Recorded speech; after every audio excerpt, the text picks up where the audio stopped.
Hello, good morning student. आज आप सबका फिर से जेके एकेडमी में स्वागत करता हूं। मैं फिर आप लोगों के पास कुछ अच्छे से अच्छे मैथ को चुनकर लेकर आया हूं। जो पहला सवाल है, ए और बी द्वारा एक साथ किसी छोटे व्यवसाय की शुरुआत करने के लिए 15,000 रुपये निवेश किए गए। ए और बी दोनों एक साथ व्यवसाय शुरू करते हैं, जो कि दोनों मिलाकर 15,000 रुपये का निवेश करते हैं। उन्हें वर्ष के अंत में 2,000 रुपये का लाभ हुआ। ए और बी 15,000 रुपया निवेश करता है, दोनों मिलाकर 15,000 रुपया निवेश करता है और वर्ष के अंत में 2,000 रुपया का लाभ होता है। ठीक, बी ने लाभ का अपना हिस्सा 600 रुपया है, तो ए का निवेश कितना था? तो कह रहा है कि ए और बी दोनों जो पूंजी निवेश करते हैं वो 15,000 रुपया पूंजी निवेश करते हैं और ए और बी दोनों को जो लाभ होता है, लाभ जो होता है वो 2,000 रुपया होता है, जिसमें से बी को लाभ मिलता है कितना? 600 रुपया लाभ मिलता है। तो यानी ए को लाभ कितना मिला होगा? 1,400 रुपया मिला होगा। और हम लोग जानते हैं कि जिस प्रकार आप पूंजी में इन्वेस्ट करते हैं उस अनुपात से ही आपको लाभ मिलता है, यानी लाभ का अनुपात जो होता है वही पूंजी का भी अनुपात होता है। तो चलिए हम लोग ए और बी, लाभ का अनुपात कितना है आपका? 1,400 रुपया ए को लाभ मिलता है और बी को 600 रुपया का लाभ मिलता है। चलिए, तो 2 तिया 6, 2 सते 14। चलिए 7:3 में इसका लाभ का अनुपात है। तो अब चलिए टोटल 10 अनुपात में कितना रुपया लगाता है वो? 15,000 रुपया। कितना हजार रुपया? 15,000 रुपया। तो अनुपात 1 बराबर कितना होगा? 1,500 रुपया। तो उनका जो पूंजी का अनुपात निकालने के लिए कहा गया, तो बोलता ए का निवेश कितना होगा? तो 1 अनुपात बराबर 1,500, 7 अनुपात बराबर 15 सते 105, यानी ए का जो निवेश किया गया वो कितना किया गया? 10,500, यानी ऑप्शन नंबर 3। चलिए इसी प्रकार हम अगले प्रश्न की ओर चलते हैं। बोलता है 4 वर्ष पूर्व ए और बी की आयु का अनुपात 4:5 था। 4 वर्ष पहले यानी -4, 4 वर्ष पहले यानी पीछे लेते हैं तो माइनस में करते हैं हम लोग। तो ए और बी का आयु का अनुपात 4:5 है। 4 वर्ष पहले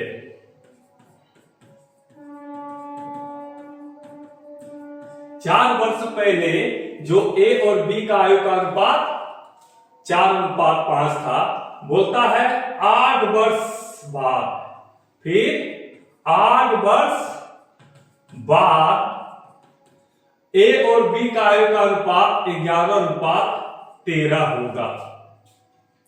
4 साल पहले 4:5 था और 8 साल के बाद 11:13 हो जाएगा। तो उनकी वर्तमान आयु का अनुपात निकालने के लिए कह रहा है। तो आप ध्यान दीजिए कि आपका आयु अभी कुछ है, तो 4 साल पहले और 8 साल बाद, यानी टोटल यहां से यहां तक आने में आपको कितना डिस्टेंस कवर करना पड़ेगा? तो 12 वर्ष डिस्टेंस कवर करना पड़ेगा। 12 वर्ष ज्यादा है इनका, ठीक ना? तो चलिए हम लोग इनका कोएफिशिएंट x मान लेते हैं, इसका गुणज x मान लिए। तो 4x a का 4 साल पहले इतना था और 12 साल के बाद जाएंगे ना 4x प्लस 12। उसी तरह 5x प्लस 12 कब जा रहे हैं 12 साल बाद, तो इसका भी 12 साल बाद, इसका भी 12 साल बाद, तो उसका अनुपात कितना होता है 12 साल के बाद 11:13। अब इनको सोल्व कीजिए, 13 4 52, 13 गुना 12 156, 11 5 55 और 11 गुना 12 132 हो जाएगा। यानी अब ये 55 से 52 3x बराबर ये उधर चल जाएगा 24 हो जाएगा, यानी x बराबर 8 हो जाएगा। x बराबर आपका क्या निकल गया 8 हो गया। तो 4 वर्ष पहले 8 4 32, 4 साल पहले कितना था 8 4 32 और b कितना था 8 5 40 था। तो वर्तमान में बोला है, वर्तमान में a और b का अनुपात, तो 4 साल पहले आप अगर 32 हैं तो अभी कितना होइएगा, तो अभी 4 साल जोड़ दीजिए इसमें 36 हो जाइएगा। और ये 4 साल पहले अगर b 40 था तो अभी कितना होगा 44 हो जाएगा। तो यानी इनको काट दीजिए, 4 9 36, 4 11 44, यानी उसका वर्तमान में अभी जो अनुपात होगा 9:11 होगा। क्या होगा 9:11 होगा। चलिए अब अगले प्रश्न की ओर चलते हैं।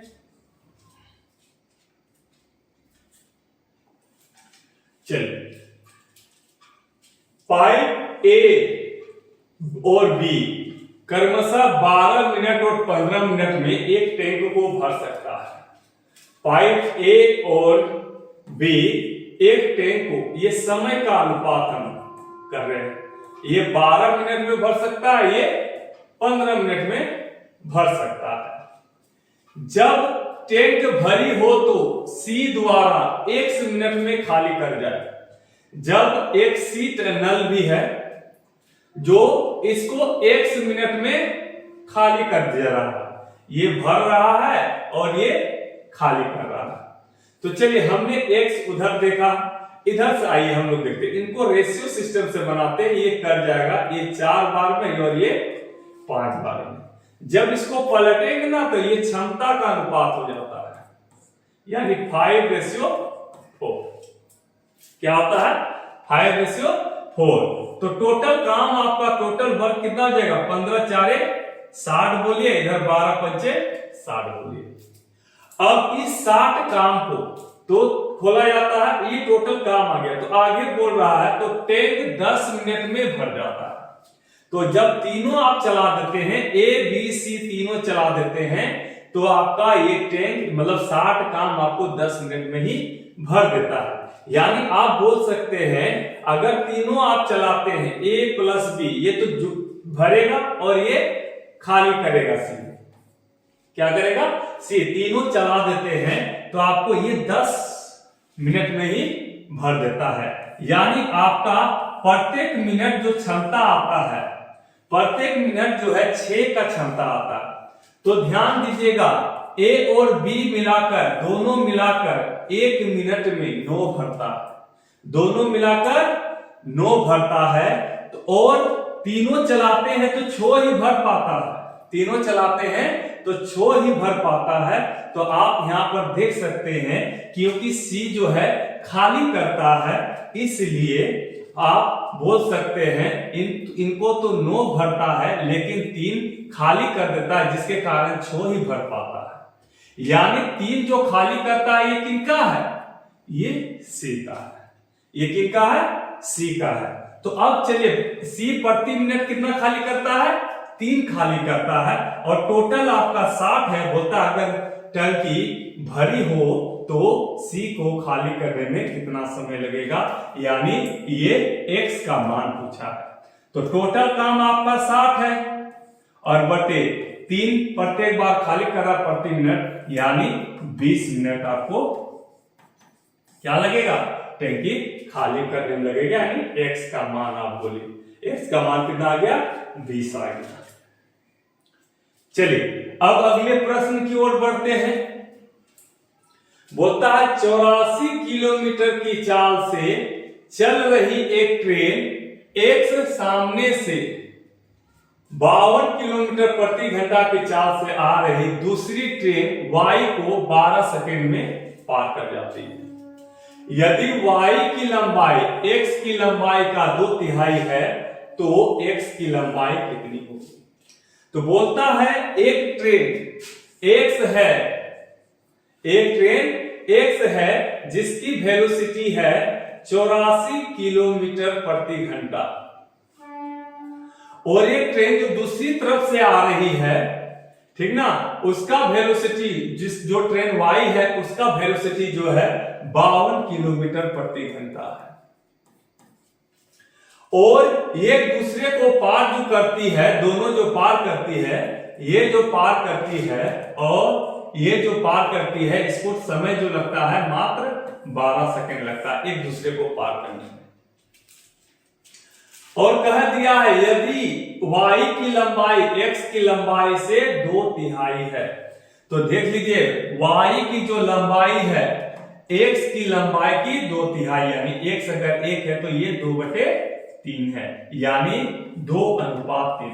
इसका जो लंबाई का है डिस्टेंस जो है, इसका डिस्टेंस का अनुपात जो है क्या है, 2:3 है। अब आइए, तो हम जानते हैं कि कभी भी विपरीत दिशा में कोई ट्रेन आता है तो उसका सापेक्ष वेग यानी रिलेटिव वेलोसिटी क्या होता है। जब आप एक दूसरे के विपरीत आते हैं तो दोनों का वेग क्या होता है, जुड़ता है, यानी 84 प्लस 52 किलोमीटर पर घंटा, यानी लिख सकते हैं 6 और 8 5 13 136 किलोमीटर पर घंटा इसका रिलेटिव वेलोसिटी हो गया। तो आप जानते हैं चाहे ट्रेन सेम डायरेक्शन में हो चाहे विपरीत डायरेक्शन में, दोनों का डिस्टेंस, ट्रेन का जो डिस्टेंस होता है D1 और D2 दोनों क्या होगा, जुटेगा। D1 और D2 दोनों जुटेगा, चाहे सेम डायरेक्शन में हो चाहे अपोजिट डायरेक्शन में। केवल याद रखिएगा वेलोसिटी जो है सेम डायरेक्शन में घटता है और विपरीत डायरेक्शन में यानी अपोजिट डायरेक्शन में जुड़ता है वेलोसिटी। तो आपका रिलेटिव वेलोसिटी क्या हो गया, 136 हो गया। तो D1 प्लस D2 बराबर दोनों का डायरेक्शन, यानी आप बोल सकते हैं x ट्रेन और y ट्रेन की लंबाई बराबर क्या हो जाएगा, आप लिख दीजिए। तो दूरी बराबर चाल गुना समय होता है, दूरी बराबर चाल गुना समय होता है, ये चीज यहां कर लीजिए आप। तो वेलोसिटी 136 किलोमीटर पर घंटा है और आपको साइन समय जो है 12 सेकंड में दिया हुआ है, तो इसको हम मीटर पर सेकंड में करने के लिए आप छोटा कर रहे हैं ना, इसलिए 5/18 से मल्टीप्लाई करेंगे। किससे गुना करेंगे, 5/18 से, और मल्टीप्लाई कीजिए 12 से। 6 दूना 12, 6 तिया 18, यानी 5 दूनी 10, 11360/3 मीटर हो जाएगा। कितना हो जाएगा, इतना मीटर हो जाएगा। तो प्रश्न में बोला है x की लंबाई कितनी होगी, तो टोटल कितना भाग है, इसको कितने भाग में बांटिएगा, 5 भाग में। टोटल भाग का x कितना है, टोटल भाग 5 है, तो x कितना है, 3/5 है। x कितना है, 3/5 है। तो x का डिस्टेंस बराबर लिख लीजिए, x का डिस्टेंस बराबर हो जाएगा 1360/3 इंटू 3/5। ये 3 कट गया, 5 दूनी 10, 3 चौ 5 7 35, 5 दूना 10, यानी इसका डिस्टेंस हो गया, x का जो डिस्टेंस हो गया, तो x का जो डिस्टेंस हो गया आपका 272 मीटर हो गया। x का डिस्टेंस क्या हो गया, 272 मीटर हो गया, यानी ऑप्शन नंबर 3। अब चलते हैं अगले प्रश्न की ओर। अब चलिए देख लीजिए, परसेंटेज से आ गया आपका। एक गांव की वर्तमान जनसंख्या 7640 है। अभी प्रेजेंट में आपका जनसंख्या कितना है, 7640 है। वर्तमान में आपका जो जनसंख्या है 7640 है। यदि पुरुषों की संख्या में 25% की वृद्धि की जाती है और महिलाओं की संख्या में 15% की वृद्धि की जाती है, तो अब जनसंख्या कितना हो जाएगी? 9214 हो जाएगा। कह रहा है यदि पुरुषों में 25% की वृद्धि कर दिया जाए और महिलाओं में 15% की वृद्धि कर दिया जाए तो जनसंख्या इतना हो जाता है, 9214 हो जाता है। पुरुषों और महिलाओं का वर्तमान जनसंख्या के बीच अंतर कितना होगा? बोलता है जो अभी वर्तमान में पुरुष और महिला के बीच कितना अंतर है। चलिए हम लोग मान लेते हैं कि पुरुष अगर x मान लीजिए तो महिला क्या हो जाएगी? महिला बराबर 7,640 माइनस x हो जाएगी। बोलता है यदि पुरुष में 25% की वृद्धि कर दिया जाए, तो किसी चीज में वृद्धि करते हैं, मान लीजिए आप पुरुष में 25% की वृद्धि करते हैं तो वो तो 100% होता ही है, लेकिन जब 25% वृद्धि कीजिएगा तो क्या हो जाता है? 125% हो जाता है। तो पुरुष में जो आप वृद्धि कर रहे हैं x का 125% हो जाएगा। कितना हो जाएगा? 125% प्लस इसमें बोलता है 7,640 माइनस 1 गुना, और क्या बोला है कि महिलाओं की संख्या में 15% की वृद्धि हो जाती है। तो किसी चीज में 15% वृद्धि होता है यानी क्या होता है? 115% हो जाएगा। इस प्रकार अब जनसंख्या कितना हो जाएगा? 9214 हो जाएगा। आइए तो इसका 125% अगर निकालेंगे तो क्या हो जाएगा? 125% 100 नीचे आएगा, 5/4 हो जाएगा। प्लस यहां देख लीजिए 26 40 76 40 माइनस x गुना, इसको लिख सकते हैं 23/20 लिख सकते हैं। इसको सोल्व कीजिएगा 115/100, ठीक ना? तो 9214। अब चलिए यहां देख लीजिए 5x/4 हो गया, प्लस इसको गुना कर दिए, एक सुना कर दिया 764 गुना 23/2 हो जाएगा, 20 ही कर दीजिए, माइनस 23/20x। ये सुना चला गया, 2 से काट दीजिए 3 बार में, 8 बार में, 2 बार में, बराबर 900 हो गया। अब देखिएगा इसको उधर भेज दीजिए, तो 5x/4 माइनस 23x/20 ये उधर चला जाएगा, बराबर 9214 घटा 382 गुना 23। इन दोनों का एलसीएम लीजिए आप, 20 हो जाएगा। जब 20 हो जाएगा तो यहां देखिए 4 पंचे 25x माइनस 23x हो जाएगा, बराबर इनमें सोल्व कर दीजिए, 382 को 22 से गुना कर दीजिए, 3 दूना 6, 8 या 24, हाथ में रहा 2, 3 3 9 2 11, 2 दूनी 4, 8 दूनी 16, हाथ में रहा 1, 3 दूना 6 7 6 8 7 8, 87 86 हो जाएगा आपका। क्या हो जाएगा? 87 86 हो जाएगा। तो 87 86 इस नाम घटा लेंगे हम, ठीक ना? तो 9214 में 87 86 हम घटा लेंगे, 14 में 6 गया 8 हो जाएगा, 10 में 8 गया 2 हो गया, 11 में 9 गया, 11 में 7 गया 4 हो जाएगा। कितना हो गया? 428। कितना? 428। तो यहाँ देखिए 2x/20 बराबर 428। तो 1 2 2 कर गया, यानी लिख सकते हैं x बराबर 4280 हो जाएगा। x बराबर आपका क्या हो गया? 4280 हो गया। अब कह रहा है कि महिला और पुरुषों के बीच वर्तमान अंतर पूछ लिया, ठीक ना?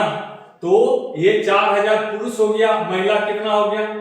यानी ये पुरुष बराबर आप लिख सकते हैं 4280, तो महिला कितना हो जाएगा आपका? महिला बराबर हो जाएगा 7640 माइनस 4280, यानी 0, 14 में 8 गया 6, फिर यहाँ पर 5 में 2 गया 3, और फिर यहाँ पर क्या हो गया 3, यानी 3360 हो गया। तो दोनों में अंतर पूछा है, तो अंतर बराबर कितना हो जाएगा 4280 बटे 3360, यानी घटा दीजिए आप, 0 हो जाएगा, 2 हो जाएगा, 12 में 3 गया, 900, 920 हो जाएगा, यानी ऑप्शन नंबर 4 हो जाएगा। चलिए अब चलते हैं अगले प्रश्न की ओर। एक शहर की आबादी पहले साल 20% बढ़ा। एक शहर का जो आबादी है पहला साल 20-30% बढ़ता है, फिर अगला साल 15% कम हो गया, तो वर्तमान में उसका आबादी 11,050 है, तो 2 वर्ष पहले कितनी थी? मान लीजिए 2 साल पहले क्या हुआ, 100 था। फर्स्ट साल जो है क्या हुआ, इसमें 30% बढ़ गया, 30% बढ़ गया, तो 100 और 30%, 130% हो गया, 130 हो गया। फिर बोल रहा है कि अगले वर्ष 15% कम हो गया, तो याद रखिए बढ़ा हुआ में ही कम होता है ना, पिछले वाला नहीं देखना है, 100 से नहीं लेना है आपको, हमेशा किससे लेना है, जब बढ़ा हुआ। अब बढ़ के कितना हुआ, एक साल में 130, अब इसी में घटेगा ना 15%, तो कभी भी अगर ये भी बना है ना अपने आप में 100% बन गया है, तो अगर इसमें 15% की कमी होता है तो अगले साल जो होगा सेकेंड ईयर वो कितना हो जाएगा, 130 में बोलता है 15% कमी, यानी 85% हो जाएगा, इतना का 85%। 1 0 कर गया। अब देखिए 13 पचे 65, 13 अठे 104, 104 110 हो जाएगा बटे 10, यानी हो जाएगा कितना 110.5 हो जाएगा। कितना हो जाएगा 110.5 हो जाएगा। यानी ये जो आबादी है वर्तमान का, ये जो अभी है, 2 साल पहले कितना था, 2 साल पहले 100 था और अभी कितना है 110.5, तो यही बोला है वर्तमान में कितना है 11,050 है, तो यही वर्तमान आ गया ना आपका, तो 110.5% बराबर कितना 11,050। तो बोलता है 2 साल पहले कितना था 100% ना, तो 100% बराबर निकाल दीजिए 11,050 बटे 110.5 गुना 100। अब ये देखिए पॉइंट उड़ेगा, 1 शून्य आएगा, एक बार में यानी 10 बार में खत्म, यानी 2 साल पहले जो जनसंख्या था वो कितना था 10,000 था। 2 साल पहले कितना जनसंख्या था, वो 10,000 था, यानी ऑप्शन नंबर 1। अब चलते हैं फिर अगले सवाल की ओर। 2 वस्तु में से प्रत्येक को एक दुकानदार ने 2400 रुपया में बेचा। 2 वस्तु को बेचता है, दोनों वस्तु को वो 2400 रुपया और 2400 रुपया में बेचा। दुकानदार को पूरे लेन देन में ना ही लाभ हुआ ना ही हानि हुआ, ना ही लाभ हुआ ना लाभ ना हानि हुआ। बोलता है इनमें से एक वस्तु में 20% का लाभ हुआ, तो 20% का पहला में लाभ होता है, तो दूसरी वस्तु में कितने रुपए की हानि हुई। तो ध्यान दीजिएगा, जे टका का लाभ इसमें हुआ होगा उतने का उसमें हानि हुआ होगा। अब चलिए क्या बोलता है, पहला वस्तु अगर बेचते हैं तो 20% का लाभ होता है, तो याद रखिए ये पहला वस्तु है, इसको बेचने से आपको 20% का लाभ होता है, तो मूलधन से कितना ज्यादा है 20% ज्यादा है। आप जानते हैं कोई भी मूलधन अगर हम लेते हैं तो 100% लेते हैं, तो 20% अधिक है तो क्या हो जाएगा 120% बराबर 2400, 120% बराबर 2400, तो 100% इसका क्या हो जाएगा 2400 बटे 120 गुना 100। एक के बार में 2 बार में चला जाएगा, यानी इसका जो मूलधन था 2000 था, इसका जो मूलधन था 2000 था, लेकिन वो बेच कितना रहा था 2400, यानी 400 रुपया का लाभ कमा रहा था। लाभ कितना कमा रहा था 400 रुपया का। तो एक चीज ध्यान रखिएगा, अगर आप 400 रुपया लाभ कमाते हैं और फिर दूसरा वस्तु में 400 रुपया का हानि करते हैं, तो तब ना लाभ होता है ना हानि होता है, यानी 400 रुपया का आपका हानि भी हो रहा था, तब ना ही लाभ हो रहा है ना ही हानि हो रहा है, कह रहा है। तो 400 रुपया का लाभ हुआ, यानी इतना ही आपको क्या हुआ होगा, हानि हुआ होगा। जैसे ऑप्शन नंबर बी आपका 400 रुपया का आपका हानि हुआ। अगर बोल देता कि हानि प्रतिशत कितना हुआ, तो ध्यान दीजिएगा 2400 रुपया में आप बेचते हैं ना, तो 2400 रुपया में अगर आप बेचते हैं तो 400 रुपया का हानि होता है, यानी क्रय मूल्य अगर आपका सीपी बोला जाए 2400 प्लस 400 हो जाएगा, यानी क्रय मूल्य आपका 2800 हो जाएगा। क्रय मूल्य कितना हो जाएगा दूसरे वस्तु का, 2800 हो जाएगा। इस 2800 में आपका हानि हो रहा है 400 का, तब 2800 गुना 100 कीजिएगा, तब यहाँ पर लिखाएगा हानि प्रतिशत अगर बोलेगा तो क्या हो जाएगा 4 सत्ते 28, यानी 100/7%, यानी 7 एकम 7 3 0 7 चौका 28 2 गुना 14/2/7। अगर आपको हानि प्रतिशत बोल दिया जाए तो आप ये कर सकते हैं, ठीक ना। क्या करेंगे, 2400 रुपया आपका दूसरा वस्तु बेचते हैं तो 400 रुपया का हानि होता है, यानी आपका क्रय मूल्य कितना हो गया 2800 रुपया हो गया। तो हानि प्रतिशत बराबर होता है हानि बटे क्रय मूल्य गुना 100। तो हानि आपका 400 बटे क्रय मूल्य 2800 गुना 100, इस 4 7 बार में कट गया, 100/10 पर 7% का हानि होता है। तो चलते हैं अब अगले सवाल की ओर। बोलता है एक निश्चित राशि पर 10% वार्षिक ब्याज की दर से 5 वर्षों के लिए साधारण ब्याज। बोलता है कोई निश्चित राशि है, उस पर रेट जो दिया है आपका 10% दिया है, और समय 5 वर्षों के लिए साधारण ब्याज यानी एसआई। तो याद रखिएगा साधारण ब्याज मतलब हर साल मिलने वाला ब्याज क्या होता है, बराबर होता है।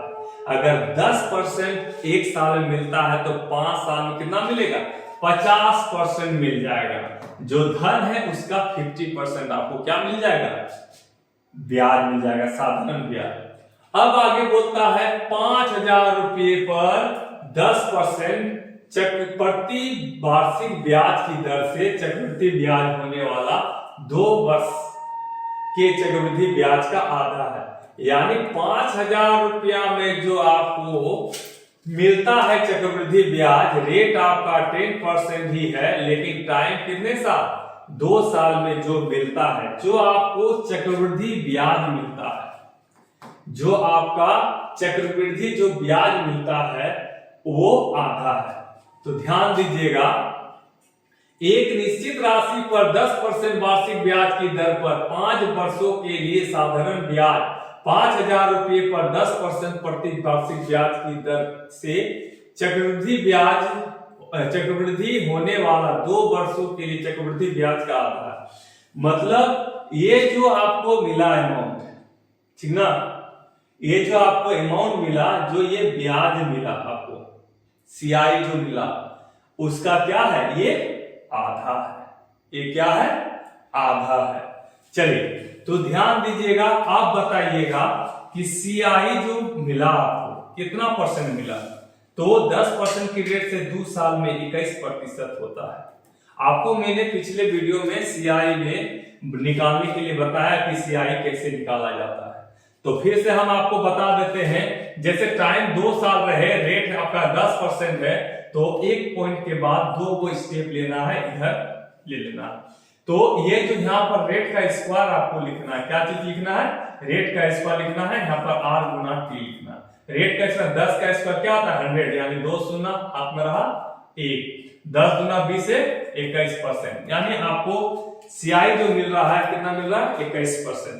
तो आप निकालिए 5000 रुपया का 21% कितना होता है, 2 शून्य 2 शून्य खत्म, 21 बचे 105।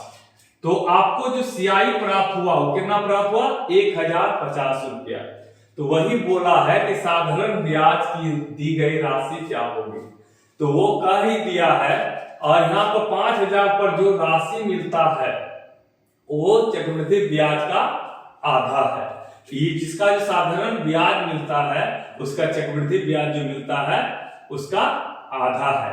तो ध्यान दीजिएगा क्या हो जाएगा इसका राशि, यानी आपका जो x बराबर क्या हो जाएगा, यही चीज हो जाएगा। इसका जब आधा मिलता है, ये जो स्याही जो मिला ना, इसका आधा ऐसा ही मिलता है, तो ये क्या हो जाएगा 50% बराबर इसका आधा, यानी ये पूरा हो जाएगा 1050 रुपया ही इसका क्या है, इसका मूलधन है पहले वाला का। साधारण ब्याज की दी गई राशि क्या है, 1050 ही है। चलिए अब अगले प्रश्न की ओर चलते हैं। एक वृत्त के अंदर एक आयत है, एक वृत्त बना लीजिए, उसका अंदर एक आयत बना लीजिए जिसकी भुजाएं 4:3 है, यानी L/B बराबर लंबाई इंटू चौड़ाई अनुपात है 4:3।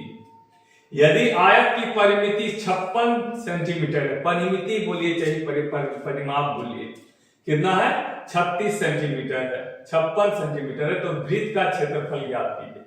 तो ध्यान दीजिएगा L है, ये L बराबर इसका कोफिशिएंट x से गुना करके 4x और b बराबर हो गया 3x। तो ध्यान दीजिए ये लाइन क्या हो जाता है, ये लाइन तो हो जाता है आपका वृत्त का व्यास भी हो जाएगा और इस आयत का क्या हो जाएगा, विकर्ण हो जाएगा। इस आयत का क्या हो जाएगा, विकर्ण हो जाएगा। तो सबसे पहले आप ध्यान दीजिए इसका परिमाप दिया हुआ है, तो आयत का परिमाप बराबर आयत का परिमाप बराबर 2 इंटू एल प्लस बी होता है। यानी आयत का परिमाप निकाल लीजिए आप, आयत का परिमाप आपको कितना दिया है 56 दिया है, तो 2 गुना लंबाई कितना है 4x प्लस 3x, तो ये इधर ले आइए 56 बराबर 2 गुना 7x, ये 14 14 4 56, यानी x बराबर 4। x बराबर आपका 4 हो गया, यानी लंबाई 16 हो गया और चौड़ाई कितना हो गया 12 हो गया। तो ये निकालने के लिए आयत का विकर्ण ये 90 डिग्री होता है। तो पाइथागोरस थ्योरम से आप जानते हैं कि इसके लिए विकर्ण बराबर हो जाएगा, विकर्ण बराबर हो जाएगा रूट अंडर 16 का स्क्वायर प्लस 12 का स्क्वायर बराबर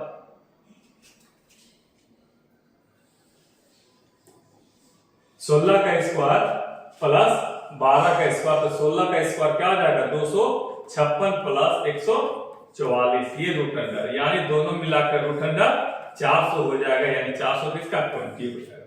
ये विकर्ण आपका कितना हो गया 20 हो गया। विकर्ण मतलब आपका व्यास, विकर्ण मतलब आपका व्यास हो गया। व्यास अगर 20 हो जाएगा तो त्रिज्या r बराबर कितना हो जाएगा 10 हो जाएगा। जब त्रिज्या 10 हो जाएगा तो वृत्त का क्षेत्रफल बराबर क्या होता है, वृत्त का क्षेत्रफल बराबर क्या होता है, तो वृत्त का क्षेत्रफल होता है पाई आर स्क्वायर, यानी r का स्क्वायर 10 का स्क्वायर इंटू पाई, यानी 100 पाई। आपका आंसर हो गया ऑप्शन नंबर 4। अब चलते हैं अगले प्रश्न की ओर। 50 रुपये प्रति किलोग्राम कीमत वाले 30 किलो चावल को 60 रुपये प्रति किलोग्राम वाले 20 किलो चावल में मिलाया जाता है। तो आपका जो है 30 केजी चावल है और कैसे केजी है 50 रुपया पर केजी है, तो कितना हो जाएगा, कितना आप लगा दिए 1500 रुपया आपके लिए टोटल है। 30 केजी है, 50 रुपया पर केजी से 1500 रुपया आपका हो जाता है। अब अगला बोलता है 60 किलो चावल, 60 रुपये प्रति किलोग्राम चावल 20 किलो चावल में मिलाया जाता है। तो 20 केजी और चावल है जो किस रेट पर है 60 रुपया पर केजी के हिसाब से है, तो 60 विषय 1200 रुपया हो जाता है। यानी टोटल किलोग्राम कितना है 50 केजी आप खरीदे हैं, कितना आपका पूंजी लगा 2700 रुपया लगा। तो प्रति किलोग्राम मिश्रण का औसत पूछ लिया है, तो एवरेज बराबर क्या हो जाएगा, टोटल आपका कितना लगा 2700 रुपया, एवरेज वही ना, आपको टोटल पैसा लगा। आप 50 किलो को आप सब मिला दिए तो 50 किलो का दाम क्या बन जाता है निकाल के सब मिलाकर, तो 2700 रुपया आपका 50 किलो का दाम बढ़ गया, यानी 1 किलो का दाम कितना हो गया 0 0 कट गया 25 25 5 के 20, यानी 1 किलो का दाम आपका 54 रुपया हो गया। क्या हो गया ₹54 हो गया। ठीक, चलिए बस आपका इतना ही था और आज के लिए इतना ही, फिर अगले वीडियो में मिलेंगे। धन्यवाद।